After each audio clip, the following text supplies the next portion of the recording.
կարծիքով ինչով է պայմանավորված այս աստիճան տարբերությունը, հա, արդյունքների դրել է ձայնագրության ընտրախախտումների արդյունքում։ Ընտրությունները տեղի են ունեցել համատարած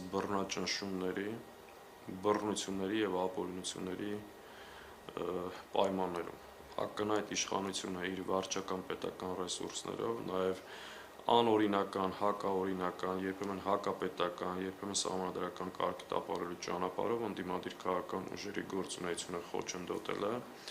եւ կիրառել բազմաթիվ սահմանափակումներ։ Ապօրինությունների շարքին վերջ չկա, իմիջիալոց այդ մասին եւս մենք համապատասխան փաթեթներ պատրաստում ենք։ Մեր համար իհարկե ինչ-որ տեղ պետք է հասկանանք ընտրողների այդ ծավալը եւ կրկնակի քվեարկությունների հնարավորությունը դա ինչպես է տեղի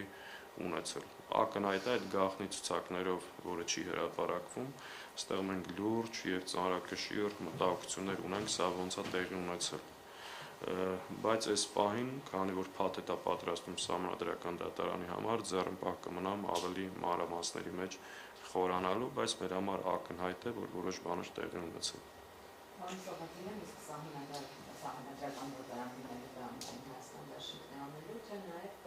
Ես կարծում եմ, այստեղ չունենք պայմանավորվածություն, այլևս ձեր հարցին չունենք վերջնական խոսակցություն, բայց կարծում եմ, որ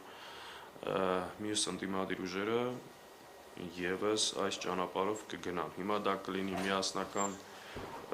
փաթեթով, թե առանձին, դա չենք որոշել, չենք քննարկել, որոշում չունենք այդ իմաստով։ Բայց դուք ամենայն դեպս անկախ մնացությունից դիմելու եք։ Այո, մենք դիմելու ենք։ Պարոն Սաղաթելյան, ճիշտ հասկացա, մանդատ վերցնել չվերցնել հարցերը չեն քննարկում, կոնկրետ Հայաստան դաշինքի մասով։ Գնում ենք վերահաշվարկի որոշ ինքնատեղամասերում, դիմում ենք Սահմանադրական դատարան, դրանից հետո նոր որոշում ենք մանդատ դրանից հետո նաև խորհրդակցելով ՇՄ անցած ուժերի հետ կգանք այդ որոշման։ Այո, ամբողջությամբ ճիշտ եք ասում։ Այս փուլում մենք բողոքարկում ենք արդյունքները, դրանից հետո գնալու ենք Սահմանադրական դատարան, ըստ այդ արդյունքների խորհրդակցելով ՇՄ արտարած ընդդիմադիր ուժերի հետ, որովհետև առնվազն մեր պարագայում գոյություն ունի ավելի խոշոր ընդդիմադիր միավոր եւ միասին որոշում ենք կայացնում։ Կա մարդկանց մի խումբ, որ ասում է ամեն դեպքում այս process-ներից հետո էլ ստացվում է, եթե մանդատը վերցնում են, ոնց որ Փաշինյանը շարունակում է թագավորել, ընդդիմությունը գնում է իր մոտ ընդդիմություն աշխատելու։ Այս տեսակետը Ես այս պահին, քանի որ որոշում չունենք, չեմ ուզում այդ հարցերին անդրադառնալ, բայց նաև կոչ եմ անում նրանք, ովքեր մի քանի ձայն են հավաքել, ամբողջ ընթացքում խանգարել են, իրենք այդքան ճոռոմ եւ մեծ խոսելու, իրենց կարծիքը մեզ թելադրելու իրավունք չունեն։ Մենք կքննարկենք, նորից եմ ասում, կխորհրդակցենք, այս ամեն ինչը հաշվի առնելով այդ որոշումը կկայացնենք։ Այդ որոշումը բխելու է ընդհանուր պայքարի տրամաբանությունից։ Ես չգիտեմ նախորդ 5 տարի Նիկոլի մոտ ով է աշխատել, չնայած շատերին գիտեմ, շատ անվանական գիտեմ, բայց առնվազն մեր մասով կարող եմ ասել, որ կռիվ ենք տվել բոլոր հնարավոր ճակատներով։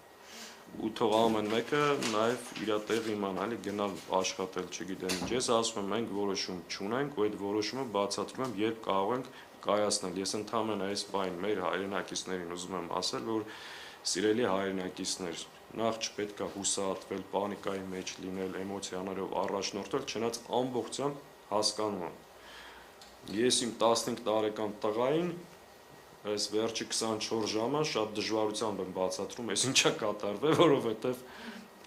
խնդիր կա, փողոցում մարդիկ տեսնում են, հուզված գալի փաթաթվում են, լացում են, չեն համակերպվում,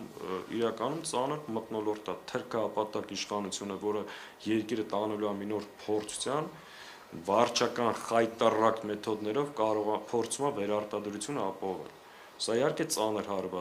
հարված է այն մարդկանց համար, ովքեր դուրս են եղել պայքարի, իմիջիալոց մեկ անգամ եւս շնորհակալություն բոլոր այն մարդկանց, որ այս ռեպրեսիաներին չընկրկեցին, ճակատները բարձր կռիվ տվեցին, ու իրանք իրոք կռիվ են տվել հայրենիքի համար, ու այս պայքարը պետք է շարունակել ճիշտ տրամաբանությամբ։ Հետևաբար թող որևէ մեկը հիմա ես տեսնում եմ, էլի, ասենք 2000 ձայն է մեկը հավաքի, հեռախոսը միացնում սկսում է հոխորտ տալ, սենց արեք, այնց արեք։ Լավ, դու այդ իրավունքը ունես, հիմա մեզ ասես մենք ոնց անենք։ Չէ, նման մարդկանց մասին չի խոսքը, այն մարդկանց, ովքեր որ ի վերջո գնությանը քվե են դրել եւ ակնկալում են, որ այդ